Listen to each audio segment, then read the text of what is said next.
For those of you who wonder what my motive is, it's very simple, very, very, very simple.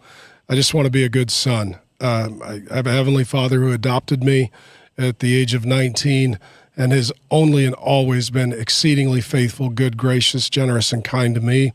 And because of his son, Jesus Christ, he's not only saved me from Satan, sin, death, hell, and the wrath of God, he has saved me from me. And he has given me the greatest season of my life. I wake up every day with my dream girl, and I have wonderful kids that love and serve the Lord, and beautiful grandkids. And I live in the greatest country in the history of the world, the United States of America. I get to teach the Word of God, and I enjoy it every single time. And at the end of the day, I believe that the Lordship of Jesus Christ extends into every inch of creation and every issue under his sovereign throne.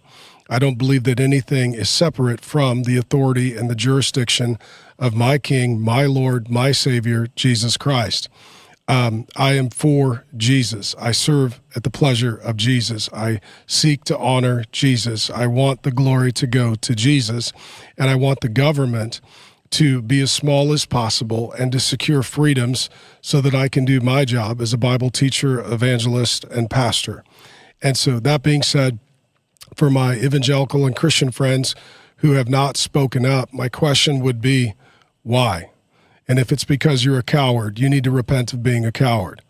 If it's because you're a liberal, you need to repent of being a liberal. If it's because you're in a bad church, network, or denomination that does not give you freedom, it may be time to resign and to leave.